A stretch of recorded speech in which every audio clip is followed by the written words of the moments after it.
लड़की ने कहा कि अभी मैं आपको कुछ ऐसा दिखाने वाली हूँ जिसे देखते ही आप शादी के लिए मना कर देंगे। आपसे पहले दो को दिखाया था, उन्होंने ऐसा ही किया। मेरा नाम अमन है, मैं एक इंजीनियर हूँ। मैं स्वभाव से बहुत ही संकोची हूँ, इस कारण कभी मेरी लड़कियों से ना ज्यादा दोस्ती रही, ना ही कोई मेरी गर्लफ्रेंड बनी। अब मेरी जॉब लग गई थी और घर वाले अब मेरी शादी की बातें करने लगे। घर पर कई तस्वीरें और बायोडाटा आने लगे। उसमें से मुझे अंजू देखते ही पसंद आ गई। बायोडाटा से पता चल रहा था कि वो अच्छी पढ़ी लिखी थी। मैंने अपने घर वालों से कहा कि मुझे लड़की पसंद है। हम लोग अंजू के घर उसको देखने गए। फिर जब अंजू चाय लेकर आई तो वो मुझे उसकी तस्वीर से भी ज्यादा सुंदर लगी। खुले बाल और हल्के नीले रंग की साड़ी में वो बहुत ही सुंदर लग रही थी। फिर घर वालों ने हमें एक कमरे में बातें करने को भेजा। कमरे में वो चुप थी, उसके चेहरे पर इतनी खुशी नहीं थी। मेरा दिल धड़क रहा था। मुझे लगा कि उसे मैं पसंद नहीं हूँ। फिर मैंने ही बात शुरू करते हुए कहा कि आप क्या करती हैं। उसने मेरी तरफ घूर कर देखा और कहा कि आपने बायोडाटा देखा नहीं तो मंगवाया क्यों था। उसकी बात सुनकर मुझे लगा कि वो मुझ में कोई इंटरेस्ट नहीं दिखा रही है।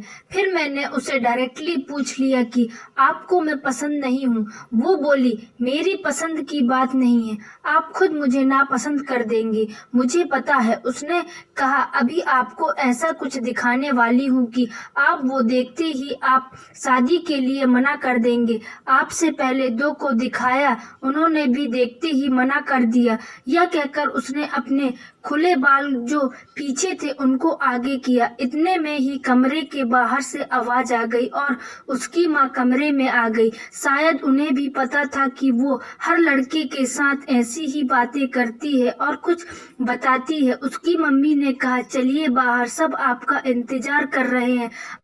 अंजू ने अपनी माँ की तरफ देखा। मैं बाहर आ गया और बाहर मेरी माँ और पिता, जिन्हें भी मेरी शादी की जल्दी थी, वो भी मेरे मुंह से बस हाँ सुनना ही चाहते थे।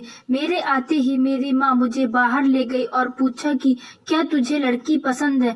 मैं मना नहीं कर पाया, लेकिन एक बात मुझे खटक रही थी कि आखिर वो क्या बताने वाली थी। उसकी मम्मी जिस तरह से जल्दी से कमरे में आई, मुझे बाहर ले गई, लगा ऐसे जैसे वो हमारी बातें ही सुन रही थी।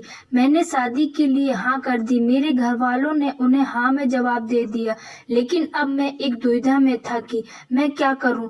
मैंने उनसे बात करना चाहा, मैंने उससे नंबर नहीं मांगा था। मैंने अपनी मम्मी को कहा कि आप बात करें और उसका नंबर ले लें। मम्मी ने अंजू की मम्मी से फोन पर बात की और अंजू का नंबर मांगा, लेकिन उन्होंने यह कहकर मना कर दिया कि अंजू का फोन अभी खराब है। मम्मी यह भी कह रही थी कि वो लोग शादी के लिए जल्दी कर रहे हैं। इन सब बातों से मेरे मन में कुछ अजीब सवाल आने लगे। एक शाम जब मैं ऑफिस में था, तब मुझे एक अननोन नंबर से कॉल आता है। फोन रिसीव किया तो अंजू थी।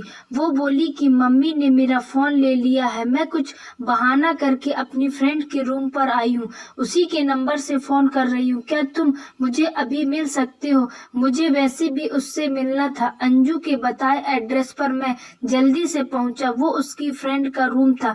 मैंने जाते ही पूछा, उस दिन की बात अधूरी रह गई थी और तुम्हारी मम्मी तुम पर नजर क्यों रख रही है? अंजू बोली, मैं तुम्हें कुछ दिखाना चाहती हूँ, उसके बाद तुम्हारे सारे सवालों के जवाब मिल जाएंगे।